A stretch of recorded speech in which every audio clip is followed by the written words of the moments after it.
بسم اللہ الرحمن الرحیم اللہ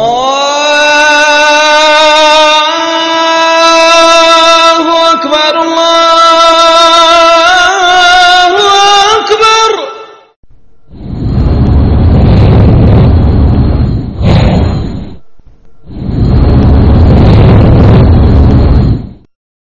بسم اللہ الرحمن الرحیم.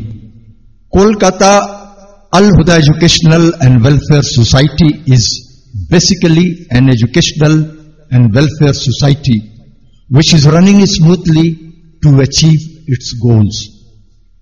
Kolkata and its surroundings are densely populated with Muslims mostly suffering from poverty and illiteracy beyond imagination. To uplift these Muslims socially as well as religiously, some humble persons of Kolkata established Kolkata Al-Huda Educational and Welfare Society. The society is a registered organization and some of its aims and objects are to remove negligences towards religious education and enlightening its general and religious significance, and to establish an institute based on judicious combination of general and religious education. By the grace of Almighty Allah, the society has already established Mahad Al-Huda Al-Islami, where besides Hifz means memorizing and Tajweed means pronunciation, Arabic up to 4 standard and normal classes up to 7 are running in full swing. More than 150 children are benefited from the aforesaid institute, in which 50 boys are provided with fooding and lodging, and 10 experienced teachers are at the service of the institute, preaching and publishing the teaching of glorious Quran and authentic Hadith sayings of Prophet, peace be upon him, are some of the noble works done by the institute. To provide scholarship to poor and meritorious students so that they may continue and complete their studies. To minimize unemployment among educated unemployed youths and to improve their economic conditions by providing technical know-how. Establishment of a computer institute is also a need of the time. Besides helping the poor and victims of natural calamities, participating in all welfare works and activities is a basic objective of the society. The society is also publishing a quarterly magazine in the name of Al-Hadi. Aims and objects of the society are general welfare and service to human beings. To participate in these welfare programs is of great religious importance and value. It is therefore earnestly requested to enroll yourself as a member of the society and provide your valuable advices and subscriptions for the fulfillment of the objects of the organization.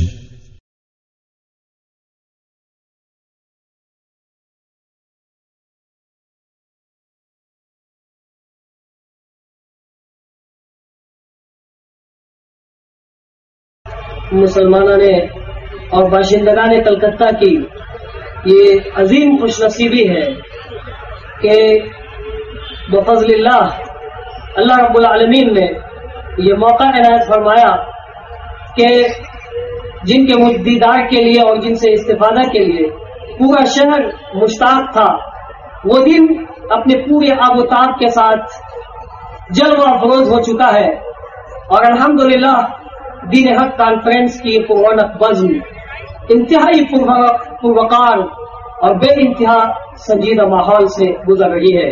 اللہ تعالیٰ اس کو برقرار رکھے. محترم جناب doctor Zakir Naik و دیگر تشریف فرما علماء کرام سامعین کرام، محترم بزرگوں، دوستوں اور خواتین، میری ماؤں اور بہنوں، اس پرمسرت موقع پر اور ہمارے اور آپ کی یہ سعادت مندی ہوگی کہ ہم اپنی جانب سے اور Alhuda education and welfare society کی جانب سے، Calcutta fruit merchants association society کی جانب سے اور تمام مسلمانوں نے کلکتہ کی جانب سے ایک سپاسنامہ ڈاکٹر ذاکر عبد الکریم نائک صاحب کی خدمت میں پیش کر رہے ہیں۔ سپاسنامہ بخدمت ڈاکٹر ذاکر عبد الکریم نائک صاحب، صدر اسلامک ریسرچ فاؤنڈیشن ممبئی۔ الحمدللہ رب العالمین والصلاة والسلام علی اشرف الانبیاء والمرسلین محمد وعلی آلہ وصحبہ اجمعین، وبعد۔ دعوت اللہ کا فریضہ ایک منصبی فریضہ ہے جو ہر شریعت میں اس کے ماننے والوں پر واجب اور ضروری تھا۔ اسلام کے نزول کے بعد اللہ تعالیٰ کا آخری پیغام بنام انسان پیارے نبی صلی اللہ علیہ وسلم کے ذریعے نازل کر دیا گیا، اور آپ صلی اللہ علیہ وسلم نے دنیا کو یہ پیغام مکمل طور پر پہنچا دیا۔ نہ کوئی کمی رہی اور نہ کسی طرح کے اضافے کی گنجائش باقی رہی۔ آپ صلی اللہ علیہ وسلم نے یہ عظیم فریضہ بحکم الہی اپنی امت پر ڈال دیا اور واضح طور پر دنیا سے جانے سے پہلے یہ تلقین فرمائی، میں تمہارے درمیان دو چیزیں چھوڑے جا رہا ہوں، جب تک تم انہیں مضبوطی سے پکڑے رہو گے کبھی گمراہ نہ ہوگے، ایک اللہ کی کتاب قرآن مجید اور دوسری میری سنت الحدیث۔ حدیث میں اللہ کے نبی صلی اللہ علیہ وسلم کی بشارت ہے کہ ہدایت صرف کتاب و سنت کی اتباع میں ہے، اس کے علاوہ ضلالت و گمراہی ہے، اور اسی ہدایت کے اپنانے اور اس کی تبلیغ و اشاعت کا حکم اللہ رب العالمین کی جانب سے نازل ہوا ہے۔ قل هذه سبیلی ادعو الی اللہ علی بصیرہ انا ومن اتبعنی وسبحان اللہ وما انا من المشرکین، سورہ یوسف آیت نمبر 108۔ کتاب و سنت کو چھوڑ کر آج پوری دنیا ضلالت و گمراہی کی بھٹی میں جھلس رہی ہے۔ یہی نہیں بلکہ کتاب و سنت کو چھوڑنے کے نتیجے میں مسلمانوں کی اپنی اسلامی شناخت و پہچان تو ختم ہوئی اور اسلام کو بدنام کرنے کی عالمی سازش بھی کامیاب ہو گئی، جس کے نتیجے میں اسلام اور مسلمانوں کے تعلق سے دنیا آج غلط نظریہ قائم کر چکی ہے۔ ایسے وقت میں اسلام کے خلاف پھیلائی گئی غلط فہمیوں کا ازالہ اور بے بنیاد پروپیگنڈا کا مدافعانہ اور داعیانہ جواب دنیا کے سامنے بڑے پیمانے پر دینے کی ذمہ داری مسلمانوں کے سر ہے کہ پھیلائی گئی غلط فہمیوں کا ازالہ کریں اور دنیا کے سامنے اسلام پیش کریں۔ بے شک اس وقت کی سب سے بڑی ذمہ داری یہی ہے اور یہ ایک قسم کا جہاد ہے۔ بلا شک و شبہ اس وقت عالمی پیمانے پر اس ذمہ داری کو ادا کرنے کی توفیق جناب ڈاکٹر ذاکر نائک صاحب کو اللہ کی جانب سے ملی ہوئی ہے، اور آپ اس وقت اسلام کے ایک دفاعی محاذ پر داعیانہ فریضہ ادا کر رہے ہیں۔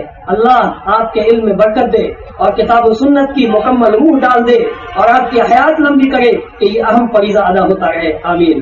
Ul Huda education and welfare society اور دا کلکتہ فروٹ مرچنٹس ایسوسیشن اور تمام مسلمانوں نے کلکتہ کی جانب سے جناب ڈاکٹر ذاکر نائک صاحب کی خدمت میں سپاسنامہ پیش کیا جا رہا ہے۔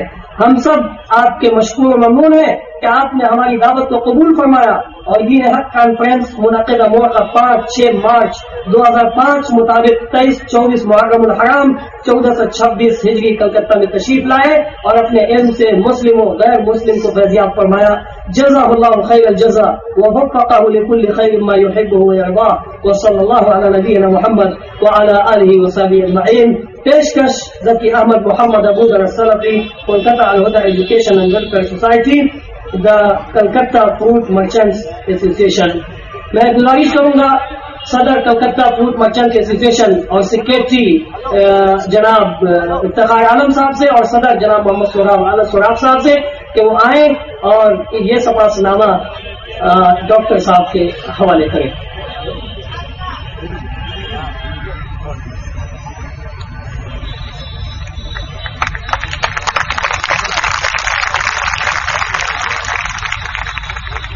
میں ایک بار معذرت کے ساتھ آپ حضرات سے اطلاع عرض کر دینا مناسب سمجھتا ہوں کہ تالیوں سے گریز کیجیے گا۔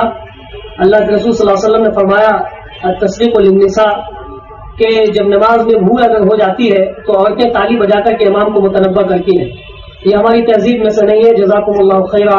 آپ پوری سنجیدگی کے ساتھ صرف سنیے اور دل ہی دل میں مسرت و شادماں ہوئیے. جزاک اللہ خیر. ڈاکٹر ذاکر نائک صاحب کا ایک مختصر تعارف اس وقت پیش کرنا بہت مناسب ہے. بہرحال میں سمجھتا ہوں کہ ڈاکٹر ذاکر نائک صاحب اس وقت عالمی شہرت یافتہ اسلامک اسکالر ہیں, کوئی تعارف کی ضرورت نہیں ہے, لیکن پھر بھی ہم اتنا بتا دینا مناسب سمجھتے ہیں کہ آپ تقابل ادیان میں بہت ہی گہرا مطالعہ کرتے ہیں, بہت ہی گہرا مطالعہ ہے. اور ساتھ ہی ساتھ سب سے بڑی خصوصیت اس وقت یہ ہے کہ اسلام کے خلاف اور مسلمانوں کے خلاف پھیلائی گئی عالمی سازشوں کا مکمل جواب دے رہے ہیں, مدافعانہ اور داعیانہ. اور ساتھ ہی ساتھ ان کے جواب کی خصوصیت یہ ہے کہ آپ بالکل مکمل حوالے سے قرآن, انجیل اور ویدز وغیرہ کے مکمل حوالے سے جواب دیتے ہیں, اس لیے وہ جواب بہت ہی تشفی بخش ہوا کرتا ہے. ماضی کے 7 سالوں میں آپ نے 700 سے زائد عوامی خطاب کیا ہے اور انہوں نے ہائیلی ایجوکیٹڈ لیکچر, اعلیٰ سطح کے خطابات USA, کینیڈا, برطانیہ, سعودی عرب, متحدہ عرب امارات, کویت, قطر, بحرین اور جنوبی افریقہ, Mauritius, Australia, Malaysia, Singapore, Hong Kong, Thailand, Guyana اور دوسرے بہت سارے ممالک میں دیے ہیں. اس کے علاوہ لاتعداد عوامی مناظرات و خطابات ہندوستان میں ہو چکے ہیں. ان کا عوامی اور مناظرہ اور ڈبیٹ جو بہت ہی مشہور ہے ڈاکٹر ولیم کیمبل کے ساتھ, جو USA کے اندر منعقد ہوا تھا, جس کا عنوان قرآن اور بائبل سائنس کی روشنی میں, شکاگو کے اندر سن 2001 اپریل کے اندر, یہ بڑی تاریخی اہمیت رکھتا ہے. ساتھ ہی ساتھ ڈاکٹر ذاکر نائک صاحب کے تعلق سے بہت سارے لوگوں نے بہت کچھ کہی ہے, لیکن اس میدان کے شہسوار اور متخصص آنر کرنے والے شیخ دیدار صاحب نے یہ فرمایا ہے کہ ڈاکٹر ذاکر نائک دیدار پلس ہے, یعنی دیدار جو ہے, جن کے جو 1994 میں خطاب ان کو ملا ہے. اور ساتھ ہی ساتھ ان کا انٹرویو لگاتار پریس, ٹیلی ویژن, ریڈیو وغیرہ میں اور انٹرنیٹ پر آتے رہتے ہیں اور ہمیشہ ان کے پروگرام منعقد ہوتے رہتے ہیں. اور جب بھی اسلام کی دفاعی بارڈر اور محاذ پر ان کی ضرورت پڑتی ہے تو آپ ان کو وہاں تشریف فرما دیکھتے ہیں, جو بیک وقت دفاع بھی کر رہے ہیں اور دعوت اسلام بھی پیش کر رہے ہیں. جزاک اللہ خیر. اسی کے ساتھ ہم ایک بار پھر باشندگان کلکتہ کی جانب سے ڈاکٹر ذاکر نائک صاحب کا پرجوش استقبال کرتے ہیں اور ہم آپ کے مشکور اور ممنون ہیں کہ آپ نے ہماری دعوت کو قبول فرمایا اور یہاں تشریف لانے کی زحمت گوارا کی. اور اب ہم آپ ان کو دعوت دے رہے ہیں کہ وہ تشریف لائیں اور اپنے خطاب خدا کا تصور عالمی مذاہب میں سے سامعین کرام کو محفوظ فرمائیں. جزاک اللہ. الحمدللہ والصلاۃ والسلام علی رسول اللہ وعلی آلہ وصحبہ اجمعین. اما بعد. اعوذ باللہ من الشیطان الرجیم. بسم اللہ الرحمن الرحیم.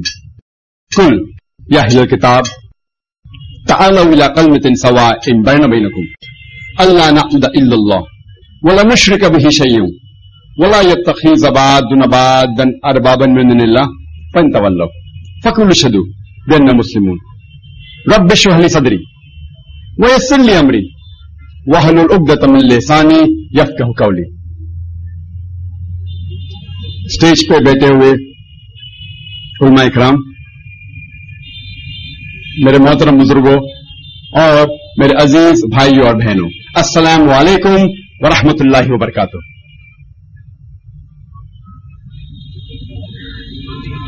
آپ لوگ اکثر جانتے ہیں کہ میں تقریر صرف انگریزی میں ہی کرتا ہوں. چند مواقع پہ جب آرگنائزرز اصرار کرتے ہیں, جیسے کہ آج کا وقت ہے, میں کوشش کرتا ہوں کہ میرے کمزور اردو میں کچھ خیالات پیش کروں. آپ جانتے ہوں گے کہ مجھے انگریزی زبان پہ مہارت ہے, اردو پہ نہیں, ہندی پہ نہیں. تو ظاہر ہے کہ آج کیونکہ میں تقریر اردو اور ہندی میں کر رہا ہوں تو غلطیاں ہوں گی, تو اس کے لیے میں معذرت چاہتا ہوں. اور مجھے امید ہے کہ آپ میری غلطیاں کو نظر انداز کریں گے اور تقریر کے مواد پہ توجہ دیں گے. ہر تقریر میں جو حق کی بات ہوتی ہے وہ صرف اللہ سبحانہ و تعالی کی طرف سے ہوتی ہے، اور جتنی بھی غلطیاں ہوتی ہیں وہ میرے اور شیطان کی طرف سے ہوتی ہے۔ لیکن خصوصاً کیونکہ تقریر اردو اور ہندی میں ہے، اسی لیے ظاہر ہے کہ غلطیاں اور ہوں گی، اور میں تقریر کے شروع میں کہنا چاہتا ہوں کہ ساری حق کی بات جو آج ہوں گی وہ صرف اللہ سبحانہ و تعالیٰ کی طرف سے ہے، اور غلطیاں میرے اور شیطان کی طرف سے ہیں۔ الحمدللہ میرے لیے ایک خوشی کی بات ہے کہ میں اس دین حق کانفرنس میں تشریف لایا ہوں، اور الحمدللہ میری خواہش تھی انشاءاللہ ایک بار کلکتہ میں تقریر کروں، اور اللہ سبحانہ و تعالیٰ نے میری دعا سن لی۔ یہ میری پہلی تقریر ہے کلکتہ شہر میں،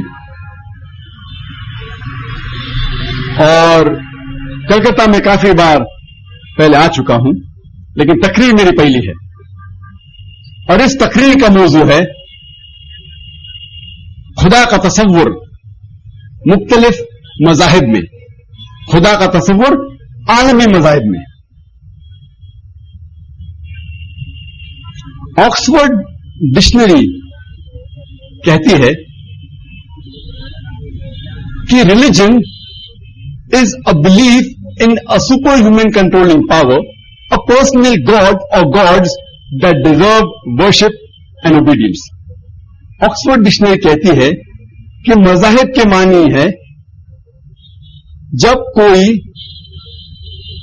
ایک خدا یا خداؤں میں مانتا ہے جس کی وہ عبادت کرتا ہے اور اتباع کرتا ہے، اسے کہتے ہیں مذہب۔ آکسفورڈ ڈکشنری کے حساب سے لوگ جب ایک خدا یا خداؤں میں مانتے ہیں اور اس کی عبادت کرتے ہیں اور اس کی اتباع کرتے ہیں، اسے کہتے ہیں مذہب۔ اس تقریر کے شروع میں میں نے قرآن مجید کی ایک آیت کی تلاوت کی، سورہ ال عمران سے، سورہ نمبر 3 آیت نمبر 64، جہاں اللہ سبحانہ و تعالیٰ فرماتے ہیں کل یا اہل کتاب، کہو اہل کتاب سے، یہود اور نصارہ سے، تعالوا الی کلمۃ سواء بین بینکم، آؤ ہم آپس میں اس بات کی طرف جو آپ اور ہم میں یکساں ہے۔ سب سے پہلی بات اللہ نعبد الا اللہ، کہ ہم ایک ہی خدا میں مانیں، ایک ہی خدا کی عبادت کریں، ولا نشرک بہ شیئا، کہ ہم آپس میں اللہ کے علاوہ کسی اور کو اللہ کے ساتھ شریک نہ کریں، ولا یتخذ بعضنا بعضا اربابا من دون اللہ، اور ہم اللہ کے علاوہ کسی اور کو معبود نہ مانیں، رب نہ مانیں۔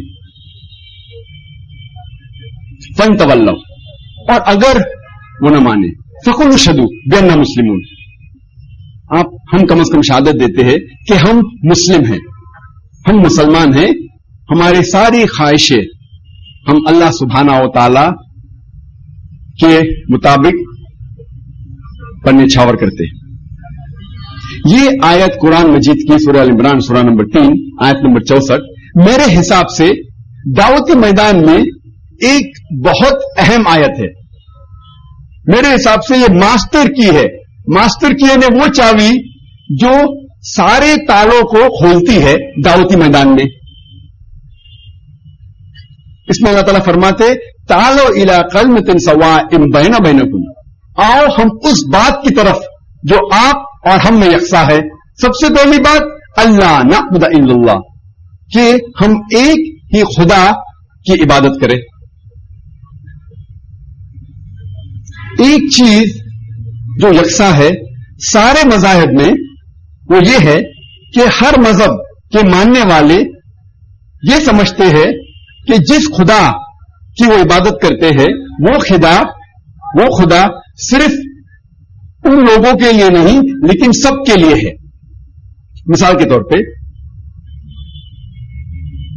ہندو مذہب میں ہندو یہ سمجھتے ہیں کہ جو خدا کی وہ عبادت کرتے ہیں، پوجا کرتے ہیں، وہ خدا ہندوؤں کا بھی ہے اور غیر ہندوؤں کا بھی ہے۔ عیسائی جو خدا کی عبادت کرتے ہیں، جس میں مانتے ہیں، وہ سمجھتے ہیں کہ وہ خدا عیسائی کے لیے بھی ہے اور غیر عیسائی کے لیے بھی ہے. اسی طریقے سے ہم مسلمان جس اللہ کو مانتے ہیں، جس کی عبادت کرتے ہیں، ہم یہ بھی مانتے ہیں کہ وہ مسلم کے لیے بھی ہے اور غیر مسلمان کے لیے بھی ہے. سارے دنیا کے مذاہب، جو عالمی مذاہب ہے، اس کو دو حصوں میں بانٹا جا سکتا ہے. ایک ہے سیمیٹک مذاہب، سیمیٹک ریلیجن، اور دوسرا ہے naan Semitic religion, naan Semitic مذاہب. سیمیٹک مذاہب وہ مذاہب ہے جس سے شروع میں شیم کے نسل نے اسے مانا تھا. شیم نوح علیہ السلام کا بیٹا ہے، جس کا ذکر بائبل میں بھی ہے. جو شروع میں ان کی نسل نے جو مذاہب کو مانا، اسے کہتے ہیں سیمیٹک ریلیجن، سیمیٹک مذاہب. ان لوگوں میں سے ہے یہود، عرب، اسیرین، فینیشین، جو ہیبرو بولتے ہیں، عربک بولتے ہیں، ارامک، اسیرین. اور سب سے اہم سیمیٹک ریلیجن، سیمیٹک مذاہب ہے یہودیت، جوڈائزم، کرسچینٹی اینڈ اسلام. یہودیت، عیسائیت اور اسلام. دوسرے ٹائپ کے مذاہب کو کہتے ہیں نان سیمیٹک ریلیجن. اس کو دو حصے میں بانٹا گیا ہے، آرین ریلیجن اور نان آرین ریلیجن. آرین مذاہب وہ مذاہب ہے جس سے شروع میں آرین نے اسے مانا تھا. آرین لوگ وہ لوگ ہیں جو انڈو یورپین لوگ ہیں، جو ایران اور نارتھ ویسٹ انڈیا میں پہلے آئے تھے.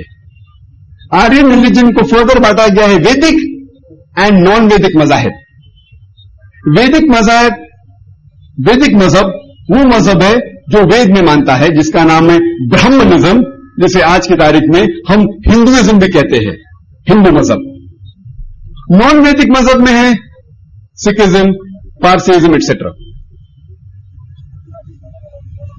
نان آرین مذہب وہ مذہب ہے جو علاقے کے حساب سے بانٹے گئے. مثال کے طور پہ وہ مذاہب جو چائنا میں شروع ہوئے، کنفیوشنزم، تاؤزم.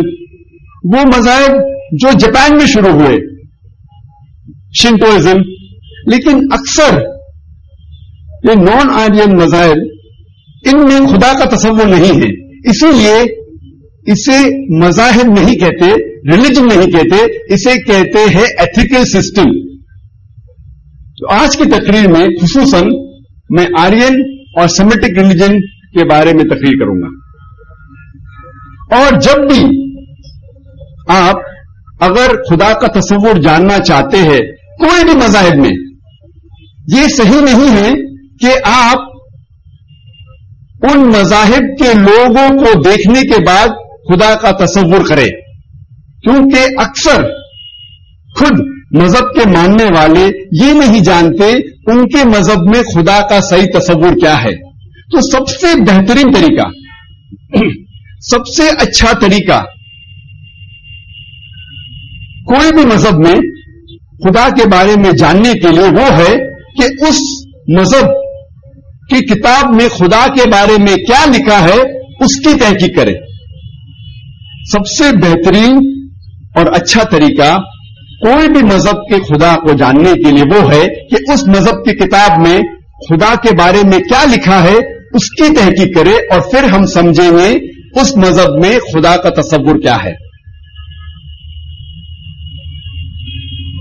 سب سے پہلے ہم سمجھیں گے خدا کا تصور آرین مذاہب میں کیا ہے، اور سب سے پھیلا ہوا آرین مذہب ہے ہندوازم. ہم پہلے یہ سمجھیں گے کہ ہندوازم میں خدا کا تصور کیا ہے، ہندو مذہب میں خدا کا تصور کیا ہے. جب ہم ایک عام ہندو سے پوچھتے ہیں